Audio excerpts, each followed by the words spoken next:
இப்போது புதிய அறிமுகம் ஆச்சி ஹோட்டல் சாம்பார் 50 கிராம் ரூபாய் 20 மட்டுமே. No compromise. உங்க சைடுலயும் எங்க சைடுலயும். It's a GT promise. GT Holidays, South India's #1 travel brand. தமிழர்களின் #1 choice, தமிழ் மேட்ரிமோனி.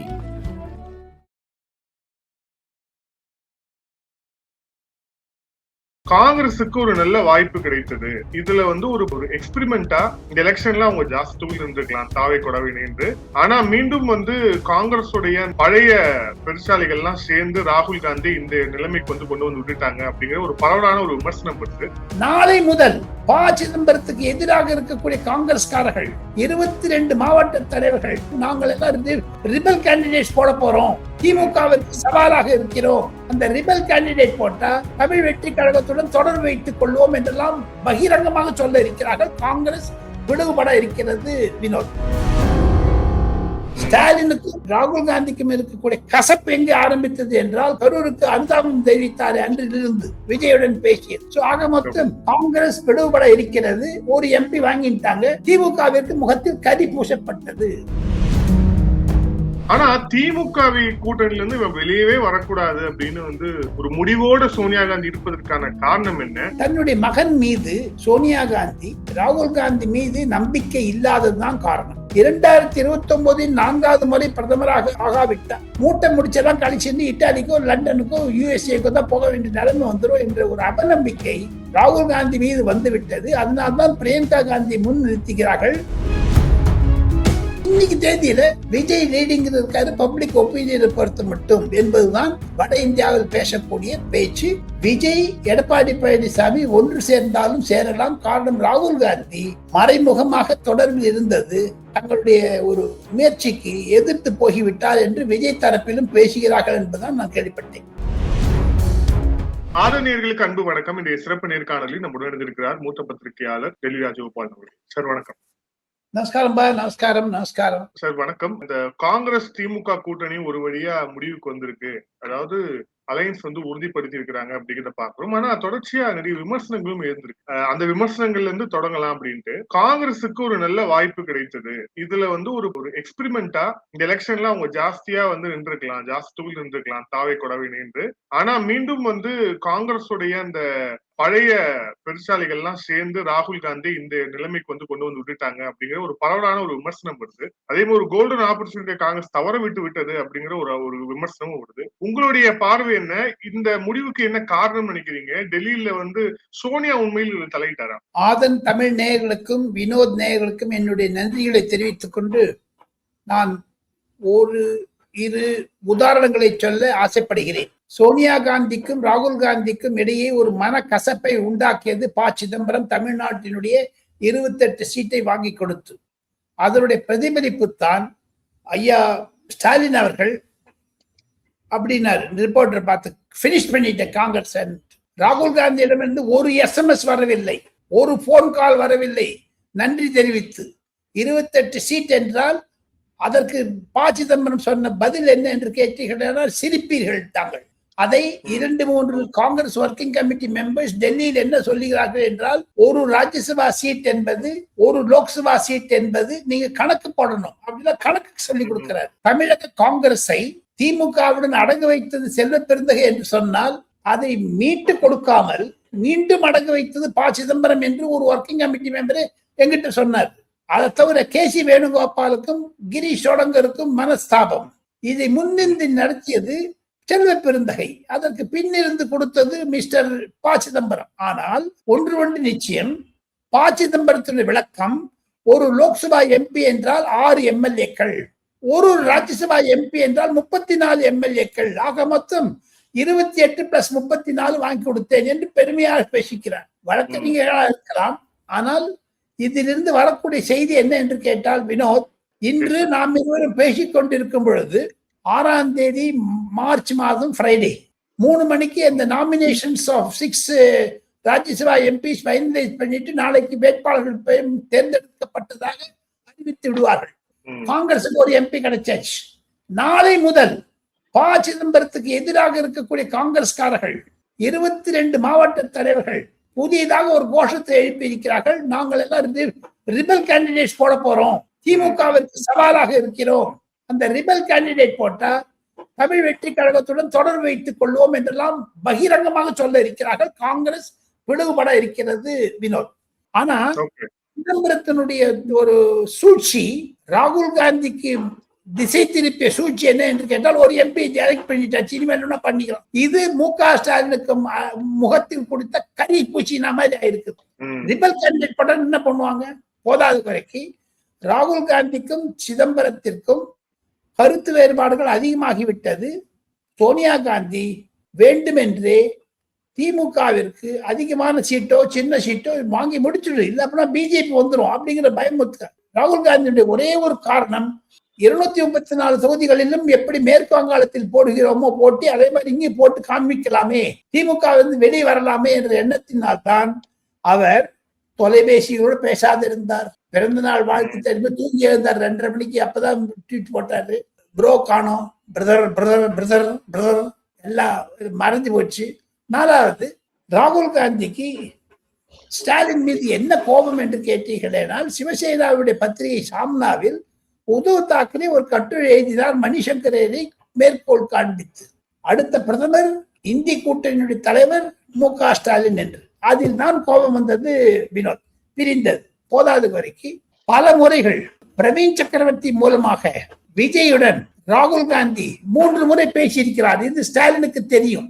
ஸ்டாலினுக்கும் ராகுல் காந்திக்கும் இருக்கக்கூடிய கசப்பு எங்கே ஆரம்பித்தது என்றால், கரூருக்கு அனுதாபம் தெரிவித்தார் அன்றிலிருந்து விஜயுடன் பேசியது. சோ ஆக மொத்தம் காங்கிரஸ் பிளவுபட இருக்கிறது. ஒரு எம்பி வாங்கிட்டாங்க. திமுகவிற்கு முகத்தில் கரி பூசப்பட்டது. சார், இப்போ இதுல சோனியா காந்தியோடைய தலையீடு அப்படிங்கிறது எந்த அளவுக்கு இருந்தது? ஏன்னா இதுல ராகுல் காந்தி அவர்களுக்கு அந்த ராஜ்யசபா ஆப்ஷன்ல கூட தங்கபாலு கொடுப்பாங்களா, யாரு கொடுப்பாங்க, சீனியர் லீடர்ஸ் யாராவது கொடுப்பாங்களாங்கிற ஒரு நிலை இருந்த போது, திடீர்னு இப்போ ஒரு கிறிஸ்டோபர் திலக் அப்படிங்கிற ஒரு புது நபருக்கு கொடுத்திருக்கிறாங்க அப்படிங்கிறத பாக்குறோம். சோ ராகுல் காந்தி சாய்ஸ் முழுக்க முழுக்க அது அப்படின்னு சொல்லப்படுது. ஆனா திமுக கூட்டணியில இருந்து இவன் வெளியவே வரக்கூடாது அப்படின்னு ஒரு முடிவோட சோனியா காந்தி இருப்பதற்கான காரணம் என்ன? அதே மாதிரி இதுக்கு பின்னணி என்ன இருக்கும்னு நினைக்கிறீங்க? தன்னுடைய மகன் மீது சோனியா காந்தி ராகுல் காந்தி மீது நம்பிக்கை இல்லாததுதான் காரணம். 3 முறை பிரதமராக முடியாது இருந்ததும், இந்த முறை பிரதமராக வராது இருந்ததும், 2029 4வது முறை பிரதமராக ஆகாவிட்டார் மூட்டை முடிச்செல்லாம் கழிச்சு இட்டாலிக்கோ லண்டனுக்கோ யுஎஸ்ஏக்கோ தான் போக வேண்டிய நிலைமை வந்துடும் என்ற ஒரு அவநம்பிக்கை ராகுல் காந்தி மீது வந்துவிட்டது. அதனால்தான் பிரியங்கா காந்தி முன் நிறுத்துகிறார்கள்.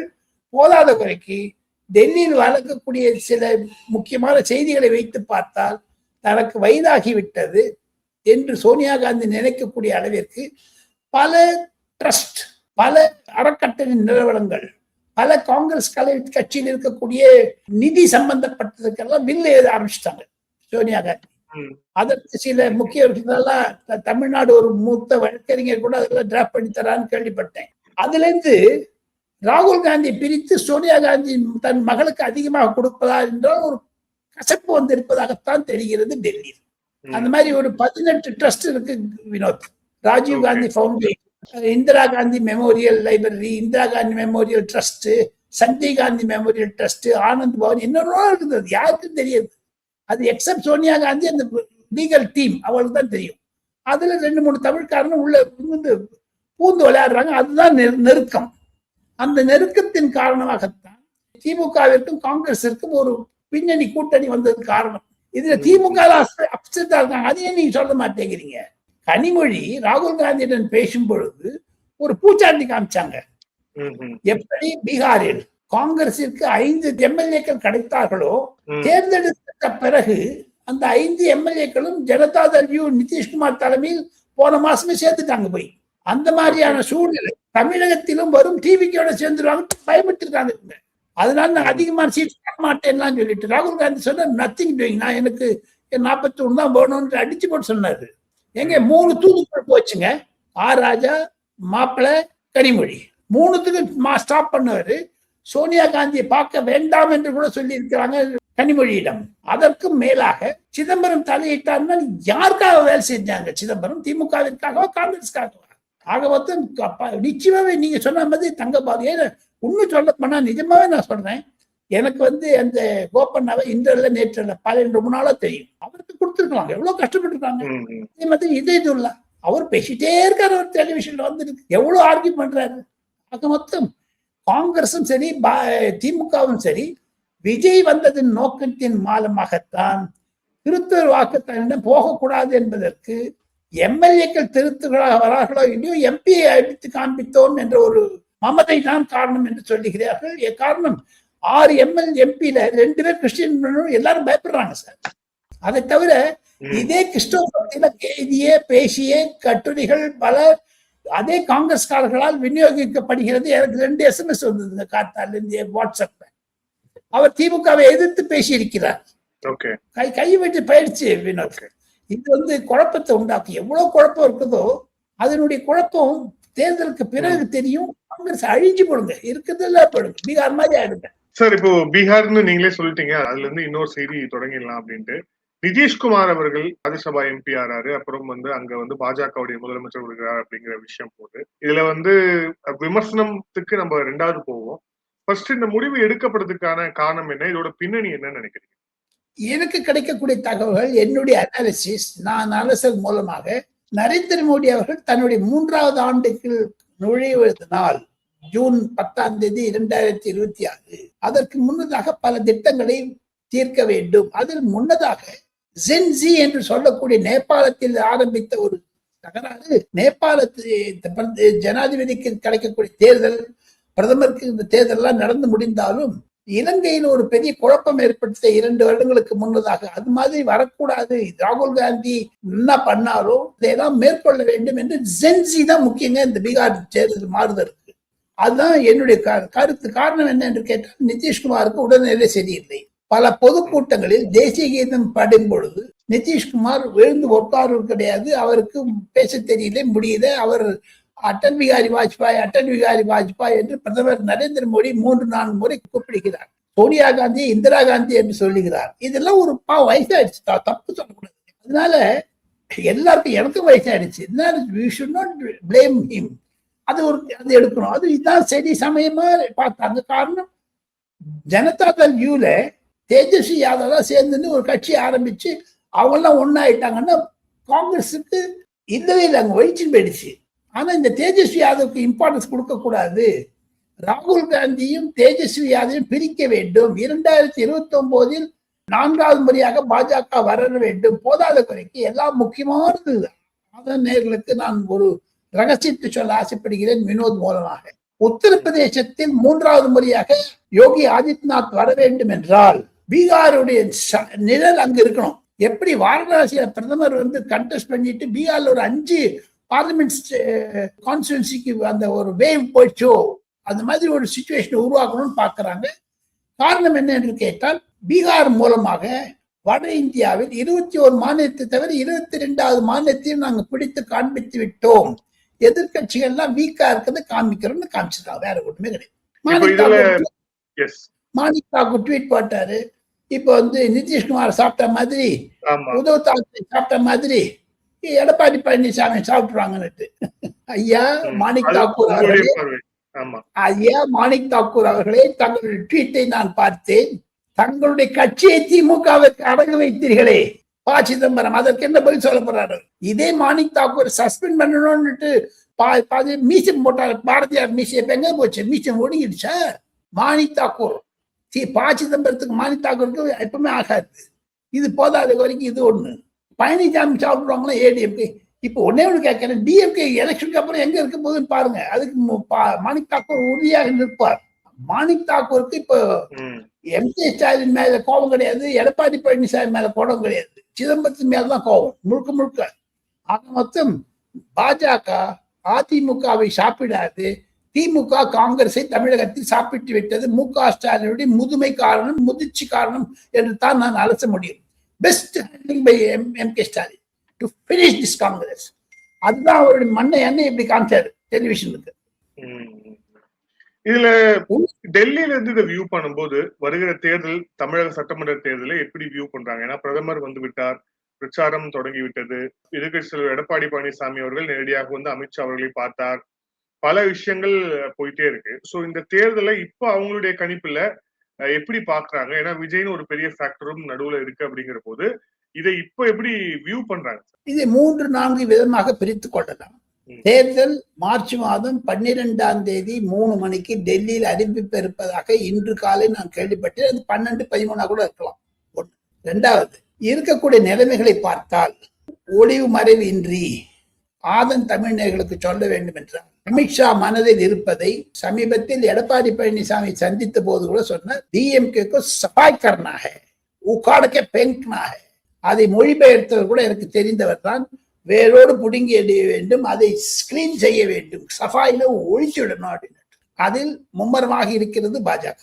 காங்கிரஸ் குழப்பத்தில் இருக்கிறது.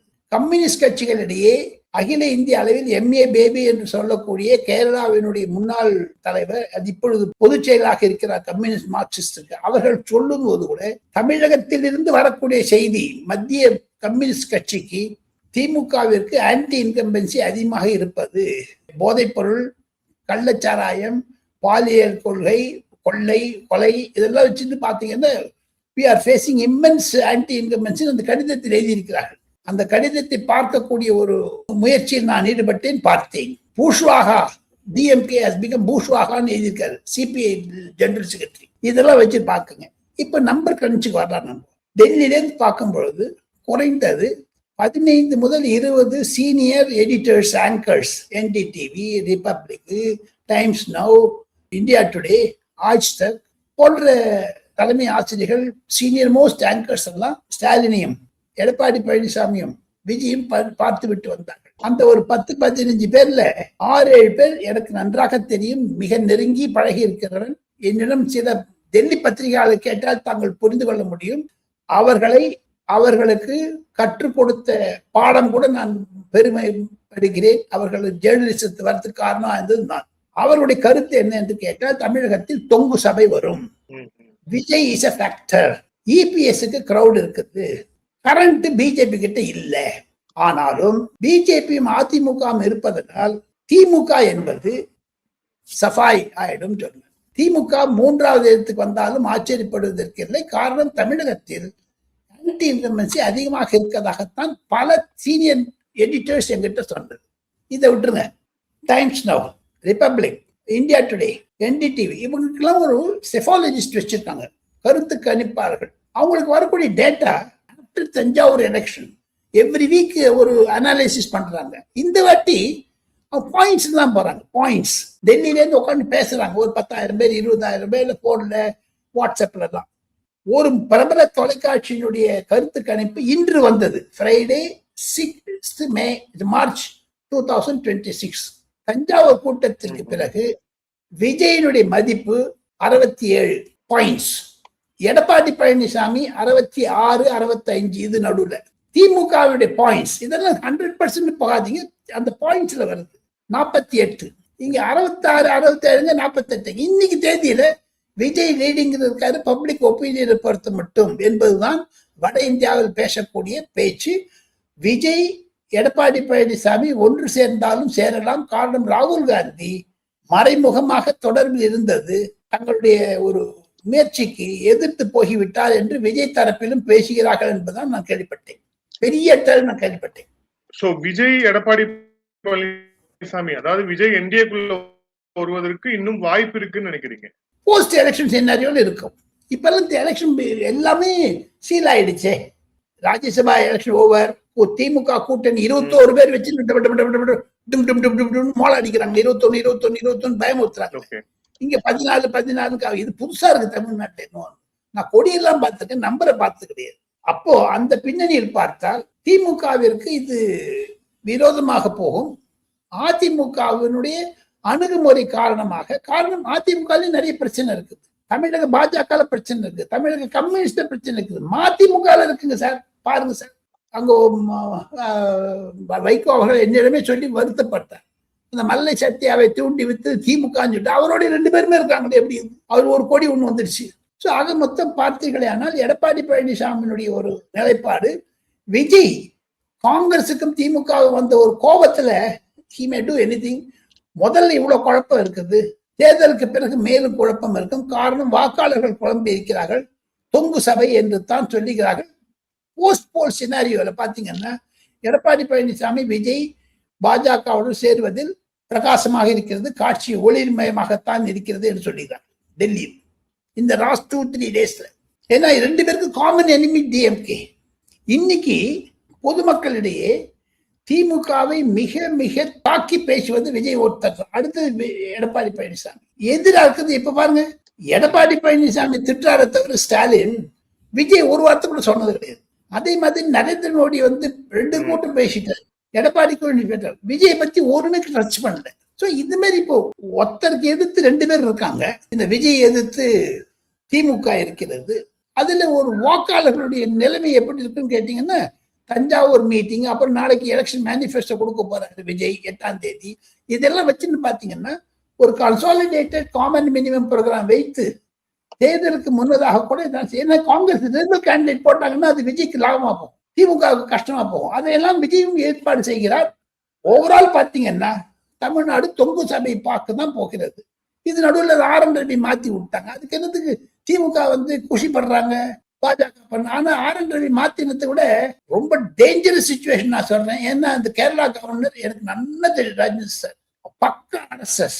திமுக ஒண்ணுல கொண்டார். ஆனா அஜய் பல்லா என்று சொல்லக்கூடிய அமித்ஷாவுடைய நகம், சதை, காது, மூக்கு, வாய், அவர் தான் IAS ஆபீசர், ஹோம் செக்ரட்டரி 4 வருஷம் இருந்தது, அவர் போட போறாங்க. சோ இதெல்லாம் வச்சு பாத்தீங்கன்னா அமித்ஷா காயை நன்றாக நமர்த்துகிறார் என்று தான் எனக்கு புரிகிறது. அமித்ஷா எடப்பாடி மீட்டிங்ல எடப்பாடி வாஸ் ஹாப்பிங்க தான் எனக்கு அமித்ஷா தரப்பிலிருந்து சொல்லக்கூடிய சில கருத்துக்கள். ஏன்னா அமித்ஷா சொல்லிட்டு இருக்காரு, வினோத் தாவடே, அருண் சிங், அங்க தருண் சுக், நிதின் நபீன், இவங்கிட்ட அருண் நம்ம அமித்ஷா சொல்றதால எங்களுக்கு ஃபீட்பேக் வந்து இல்லைங்களா. பிரதி தினம் மத்திய பாஜக ஆபீஸ்ல வினோத் பிரதி தினம் சில குறிப்பிட்ட 15 அல்லது 20 ஜேர்னலிஸ்ட் பிரதி தினம் இந்த வினோத் தாபே என்பவர், அவர் இப்ப ராஜ்யசபா MP ஆயிட்டார், தினம் பிரீஃப் பண்ணுவார் ஆஃப் த ரெக்கார்ட். நேற்று அவர் சொல்லும் பொழுது DMK is in a very deep situation அப்படி கை எப்படி காமிச்சார். நன்றி சார், பல்வேறு கேள்விகள் வச்சுங்க. Thank you sir, thank you so much. நன்றி நன்றி நன்றி.